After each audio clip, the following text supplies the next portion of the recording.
안녕하세요. 리치노마드입니다. 오늘도 주식시장은 뭐 코스피가 0.6% 그리고 코스닥은 한 1% 넘게 올랐는데요.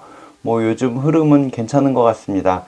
FOMC 금리 동결 발표 이후에 뭐 나머지 큰 이슈들은 좀 사라진 것 같고, 이제는 기업의 실적에 좀 더 관심이 기울여지는 그런 시기가 온 것 같은데요. 그건 좀 뭐 천천히 보면서 대응하면 될 것 같고요. 오늘은 제가 좀 사는 얘기들을 한번 좀 해볼까 합니다. 이제 아무래도 제가 재작년 말이죠. 재작년 말에 이제 회사 그만두고 조금 다른 모습으로 살고 난 이후에 어떻게 살고 있는지 좀 궁금해 하시는 분들도 있을 것 같고, 또 인생의 2막을 좀 준비하시는 분들 입장에서는 어떻게 살아야 되나, 뭐 어떤 걸 해야 되나 이런 고민들을 좀 하실 텐데, 지금 제가 하고 있는 일도 살짝 말씀을 드려볼까 합니다. 일단은 뭐 40대 말 50대 초반 되시는 이제 저의 지인들, 저랑 이제 나이가 비슷한 분들이 아니면 이제 제 친구들 같은 경우도 좋은 대학교 나와서 대기업에서 지금 열심히 일하고 있는 그런 친구들도 있거든요. 근데 보면은 뭐 거의 12시간씩 일을 하더라고요. 연봉은 좀 많이 받긴 하지만 그래도 너무 많은 시간을 회사에 투자하고 있는 게 아닌가 싶은 생각도 좀 들기도 하고, 그렇게 하면 뭔가 내 것을 준비하는 시간이 좀 부족하지 않을까 하는 생각도 좀 들기도 합니다. 또 한편으로는 저랑 가까운 분은 최근에 이제 돈가스 전문점을 차리셨는데, 일주일에 하루 쉰다고는 하지만 그 하루마저도 어떻게 보면 그 준비하는 시간이더라고요. 뭐 장도 봐야 되고 여러 가지 것들을 준비해야 되는 시간이 필요해서 거의 일주일 풀로 일하고 계시거든요. 그래서 그래도 저는 이제 제 나름의 어떤 삶의 방식을 미리 준비했었기 때문에 조금 다른 모습으로 살 수 있나 보다, 뭐 이런 생각을 좀 하는 중인데, 특히 제가 이제 조금 낮에 돌아다닐 일들이 있어서 지하철 타러 가고 하다 보면 낮에 정말 이제 그 연령대가 좀 높으신 분들이 많이 돌아다니시더라고요.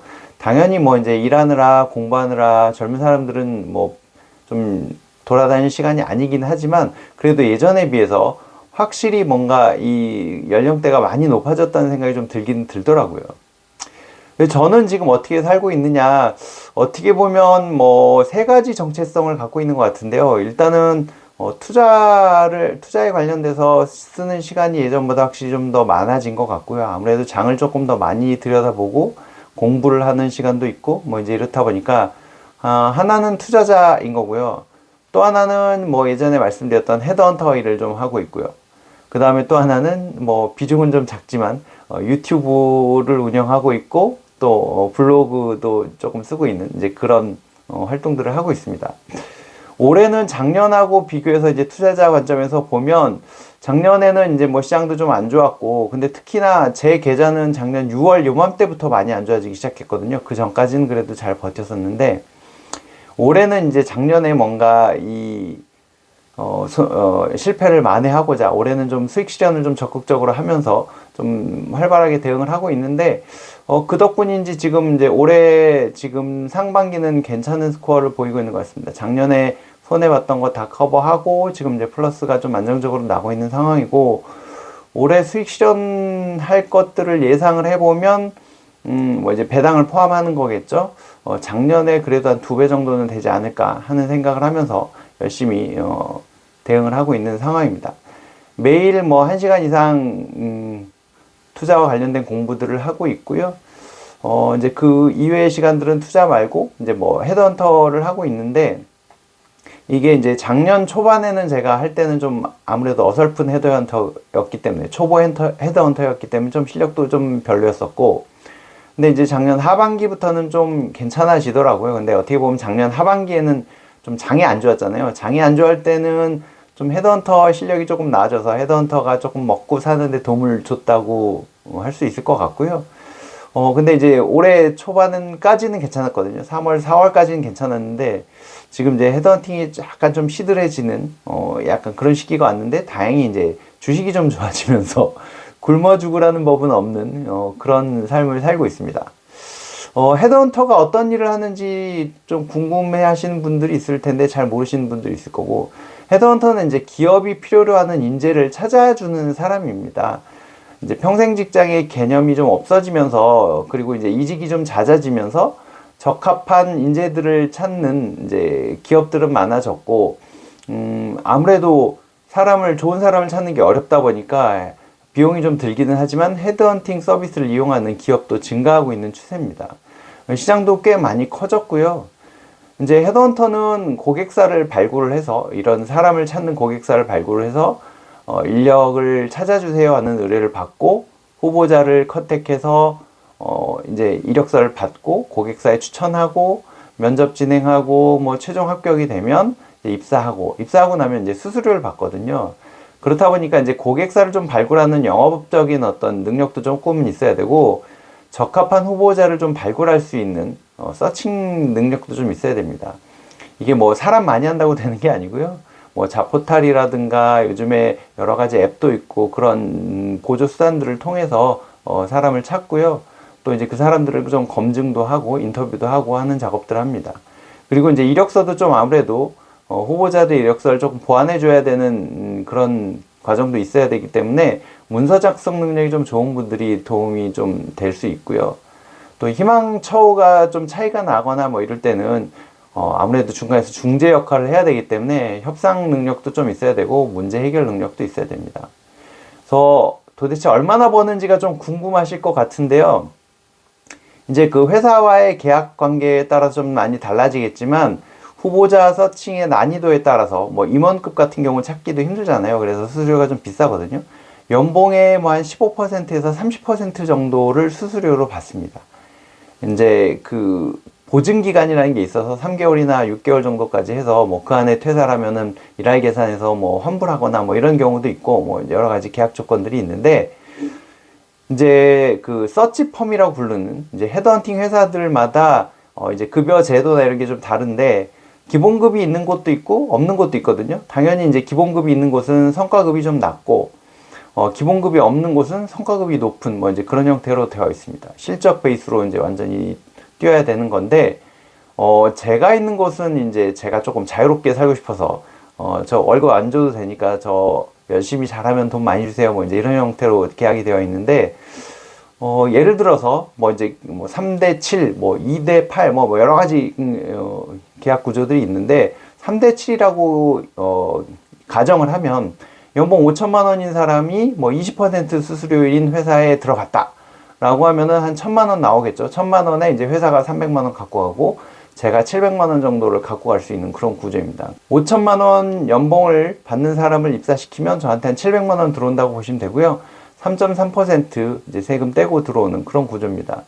건강보험이나 이런 거는 지역가입자로 해야 되니까 조금 차이가 있겠죠. 예전에 일반 회사를 다닐 때랑은 좀 다르니까 이제 그런 부분에 차이가 있고, 이게 이제 그 고객사를 관리한 사람을 PM이라고 하고, 이제 사람을 찾는 사람을 리서처라고 하는데, 본인의 고객사에 본인이 찾아내면 이렇게 70%를 다 먹을 수도 있지만, 그렇지 않은 경우는 이제 뭐 반반 하기도 하고, 뭐 25대 45로 나누기도 하고, 뭐 이제 이건 계약 회사마다 좀 체계가 좀 달리 되어 있습니다. 장점이라고 하면은 자격증이 없이 할 수 있고, 이제 본인의 직장생활 경험을 살려서 그쪽 분야의 전문 인력들을 찾아서 넣을 수 있다는 장점이 있고요. 성공했을 경우에는 후보자도 좋은 회사로 이직하면서 연봉을 많이 받고 가고, 회사도 좋은 사람 찾고, 이제 헤드헌터는 수수료를 많이 받고 해서 되게 삼자가 윈윈할 수 있는 좋은 구조이긴 합니다. 그리고 이제 이렇게 기본급을 안 받는 경우에는 업무 시간이나 근무 장소에 대한 제약이 좀 적습니다. 재택근무를 할 수 있고, 본인의 실적을 관리하지 않으면 본인이 먹고 살 수 없기 때문에 이제 그런 부분이 장점이자 단점이고요. 초기 투자 비용이 없습니다. 공인중개사는 하다못해 이 사무실이라도 얻어야 되기 때문에 월세가 나가는데, 이제 그런 부분이 없어서 좋기는 하죠. 단점은 이제 기본급이 없기 때문에 수입이 이제 왔다 갔다 하는 부분을 좀 커버할 수 있어야 되고, 특히나 초반에는 수익을 내기가 쉽지 않기 때문에 이제 이런 부분들이 좀 답답할 수도 있습니다. 이제 근데 요즘에 이제 헤드헌팅을 통해서 이직하시는 분들이 많은데, 이제 이런 부분에 있어서 좀 부작용들이 있더라고요. 이제 아까 말씀드린 대로 자격증도 없는 사람들이 어떻게 보면 이 일을 하기 때문에 진입장벽이 낮다 보니까 정말 수준 이하의 헤드헌터들도 많거든요. 이제 그 포지션의 정확한 상황이나 그 회사의 특성이나 이런 걸 파악하지도 않고, 그 후보자의 어떤 역량이나 이런 거, 경력이나 이런 거에 잘 맞지도 않는 회사를 권유하거나 뭐 이런 경우도 발생을 하고, 진행 사항을 제대로 뭔가 알려주지도 않고, 떨어졌는데 떨어졌다는 연락도 않고, 뭐 이제 이런 경우도 있거든요. 이런 부분이 좀 업계를 흐리고 있어서 헤드헌터가 연락 오는 거를 그닥 뭐 달가워하지 않는 분들도 있는 것 같습니다. 만약에 이제 헤드헌터를 통해서 이직을 하게 된다고 하면 그 헤드헌터가 그 고객사에 대한 내용을 잘 파악하고 있는지, 그 포지션에 대한 내용을 잘 파악하고 있는지 좀 판단을 잘 하시는 게 좋고요. 만약에 그렇지 않다 그러면 다른 헤드헌터가 이제 뭐 같은 포지션을 뭐 제안을 했다든가 이럴 경우에는 그 헤드헌터가 더 잘 알고 있다 그러면 그 헤드헌터한테 하는 게 뭐 더 나을 수 있습니다. 먼저 연락했다고 꼭 그 사람을 해야 되는 건 아니니까요. 정보가 부족할 경우에는 이제 뭐 정말 안 좋은 회사, 안 좋은 포지션으로 엉뚱하게 가게 되는 경우도 있기 때문에 그런 부분은 본인의 커리어가 망가질 수 있어서 이제 이런 부분들은 조심을 하셔야 되고요. 직접 지원하는 게 회사 입장에서 수수료가 안 들어가니까 더 좋지 않나요? 뭐 이제 이런 거 문의하시는 분도 있긴 있는데, 사실 뭐 이제 그런 부분에 조금 영향을 받을 수도 있겠지만, 대부분은 이제 좋은 사람을 찾기 위해서 자체 채용하다가 안 되니까 헤드헌터 찾는 거거든요. 그리고 헤드헌터를 통하면 이제 아무래도 그 회사의 특성이나 뭐 면접 과정에서의 뭐 예상 질문이라든가 이런 부분들을 좀 파악하고 얘기해 줄 수 있기 때문에 후보자 입장에서는 헤드헌터를 통하는 게 훨씬 낫지 않을까 생각을 해봅니다. 그리고 연봉 협상이나 이런 거 할 때 아무래도 좀 껄끄러운 얘기들을 해야 되는데, 이제 이런 얘기들을 헤드헌터를 통해서 하면 나중에 입사하고 난 다음에도 이제 뭐 그런 껄끄러웠던 분위기는 뭐 없는 상태에서 적응할 수 있기 때문에 그런 장점도 있고요. 도대체 얼마나 버느냐? 저희 사무실에 잘하신 분이, 물론 이분은 한 15년 하신 분인데, 이분은 뭐 한 달에 제가 보기에 한 3천만 원? 뭐 이렇게 연 한 3억 이상은 벌어가시는 것 같고요. 저도 올해 초까지는 괜찮았는데 지금 최근에 한두 달이 좀 시원치 않아서 그렇고, 올해 1분기 4월 달까지는 뭐 회사 다닐 때보다 오히려 나았던 것 같기도 하고요. 근데 드리는 시간 자체는 회사 다닐 때 뭐 거의 절반 수준의 근무 시간 정도만 드려도 되는 것 같기도 하고, 물론 이제 일할 때는 좀 집중력을 높여서 해야 되는데 아무래도 강제성이 없다 보니까 이제 이런 부분을 본인을 스스로 잘 컨트롤 할 수 있어야 됩니다. 이제 처음에 괜찮겠다 하고 들어왔다가 몇 달 못 버티고 가시는 분들을 수두룩하게 많고요. 근데 이제 뭔가 본인이 이뤄놓은 구조들이 있고, 그래도 사회생활을 하면서 뭔가 의미 있는 일을 하고 싶다 하시는 분들한테는 괜찮은 직업인 것 같습니다. 저는 지금 만족하고 있고요. 저희 회사도 새로운 헤드헌터들을 모집하고 있던데, 혹시라도 관심 있는 분들은 저한테 문의 주시면 안내해 드리도록 하겠습니다. 여러분들의 이제 인생 2막을 준비를 하셔야 되는데, 어떤 일을 할 것인지, 어떤 구조를 만들어야 될 것인지 고민이 많으실 텐데요. 다양한 사람들을 만나면서 다양한 얘기 해보시고, 다양한 준비를 해보시는 그런 주말이 됐으면 좋겠습니다. 이상 여기서 마치도록 하겠습니다. 고맙습니다.